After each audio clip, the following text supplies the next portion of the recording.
Ngayong araw, ipapakilala ko sa inyo ang kapatid ni NMAX at ni T-Max. Ito ay walang iba kundi ang Yamaha X-Max.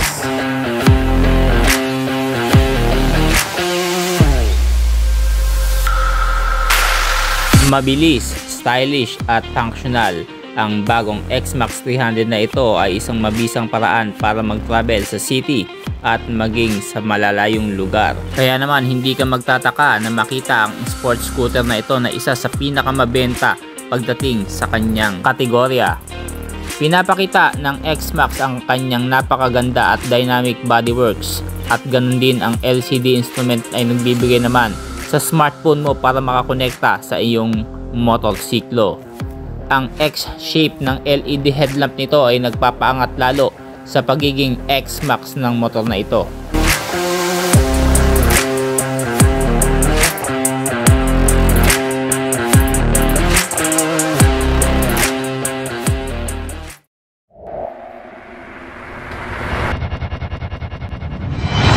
Boss Motovlog.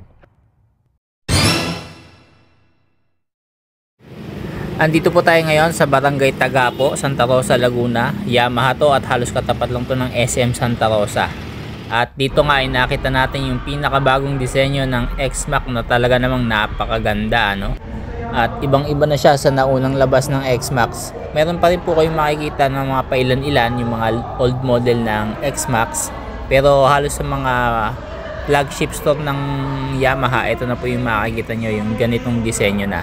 So ibang-iba siya sa dating pormahan ng X-Max. Pero yung tindigan, yung kapal ng gulong, yung feel ng pagmamaneho, halos parehas lang. Kumbaga, disenyo lang at yung headlight, syempre may mga nadagdag din na specs and features dito sa motor na ito. At kung gusto mo pang malaman kung ano pa yung mga naidagdag dito kaysa sa naunang version nito, tara, alamin natin at busisiin natin kung ano ba ang meron at bakit mas nagmahal to mga bossing kesa sa presyuhan ng dating version. Nasa 275,000 ang dating presyuhan nito.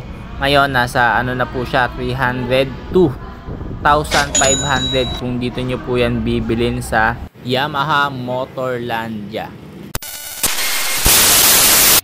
Ito na nga yung big brother ng NMAX. Kung popular kayo sa Yamaha NMAX, medyo ano siya, malaki siya, bulky. At tamang-tama to, pang European style yung mga ganitong disenyo. Ito yung nakatatandang kapatid ni NMAX at ang pinakakuya naman ito ay si T-Max. So tatlong magkakapatid po yan, NMAX, X-Max at T-Max. Nagsimula to sa European market at dinala naman dito sa atin sa Asian market 2018 po. At ngayon nasa ikalawang version na ito. Kung mapapansin nyo mga bossing, medyo malaki siya talaga. Dinisenyo to pang touring, talagang pang malayuan ang takbuhan mo dito. Sa gulong pa lang makikita mo na agad kung gaano yung kalayo ang pwede mong lakbayin dito. At kung mapapansin mo yung kanyang underseat compartment sa loob, napakalaki din, kaya yung full face helmet na ilagay. Sa headlight naman makikita mo yung X-shape na datingan na talagang mas lalong nagpapaangat sa pagiging X-Max ng motorsiklo na to. LED na po yan, pati yung taillight LED na, pati yung mga turn signals. May mga iba't ibang kulay na nilabas yan sa ibang bansa, pero dito sa atin dark gray po ang inilabas at yung dark petrol. So dalawang kulay po iyan. At kung titingnan nyo at papansin niyo talaga yung aesthetic look ng design na ito, talagang ibang-iba sa naunang version. Ito po yung kanyang turn signals, makikita nyo nasa itaas po talaga. Talagang imposibleng hindi na makita yan, angat na angat po yan mga bossing. LED na rin po yan. At kung bibilin mo na yan, ilalagay naman nila yung windshield niyan. Nagkakahalaga ng 302,500. At kung gusto mo ng installment, hindi ko na po sinasuggest na installment nyo dahil napakataas po ng huhulugan nyo at yung ano nito, down payment. Ako naman tayo sa kanyang technical specification. Ito po ay merong 292cc engine, 13 liters ang pwede mong ikarga sa motor na ito. At ito ay equipped ng Blue Core technology, ABS na rin po, safety features ng motor na to. Ito ay merong instrument cluster na merong dalawang display.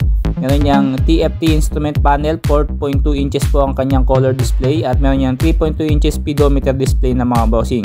At ang CCU nito ay ginawa talaga para lamang sa motor na ito na pwede mo i-connect ang cellphone mo via Bluetooth connection para sa inyong motorsiklo. Makikita mo na yung mga kailangan mong detalye ng motorsiklo mo, makakatanggap ka rin ng message or call alert kung kung merong mga tumatawag sa cellphone mo, at meron din yang navigation app na talagang ginawa lamang para sa motor na to. Kaya naman talagang nagmahal at nagtaas ang presyuhan ng motor na to dahil nga full pack to ng specs and technology. Imagine ABS na po harap at likod nito at meron pa yang traction control na kung saan pinagsasabay yung ikot ng magkabilang gulong mo para naman iwas sa pagkadulas lalo na pagkabasa yung daanan mo. Kung kukunin nyo po ay dark petrol, ganito po ang kulay ng 3D emblem nya. Kulay silver at kulay gold naman sa power gray. Ang tangke nyo naman ay nakalokasyon dito sa may bandang ibaba sa unahan ng upuan ninyo. Kaya pagka ganyan, maganda yung weight distribution nyo. Dual shock na po yan sa likod. Pwede nyo palitan ng aftermarket kung gusto nyo. Malaki yung underseat compartment at malalapad din yung mga upuan nito kahit nasa 775mm lang ang seat height nito. Kung mga malapad ito, medyo magtitiptoe ka dito kung medyo maliit ka na rider. Syempre may paraan yan para mas mapababa mo yung motor. Sa ibang video na lang po mga bossing. Ibang iba na rin ang taillight kaysa sa naunang bersyon. At meron ka ditong 2 types foot positioning. Ready na yan pang long ride. At for added visibility, meron din yung reflector sa magkabilang gilid sa likod. Sa handle, makikita natin yung mga ilaw, mga buttons natin, high and low beam, horn, nandyan din, at yung selection para sa iyong TFT display.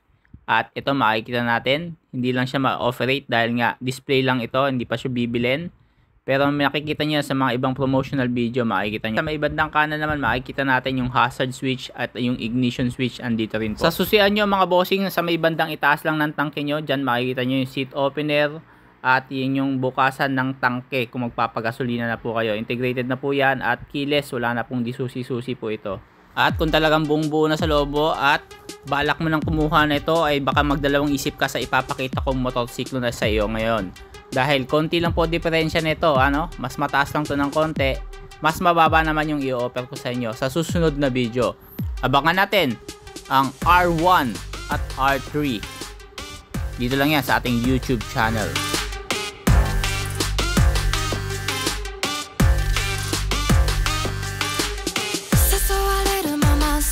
Toxic 見たことないディープな世界へ狂わせるような甘い蜜はトゲをまとう Five of Fame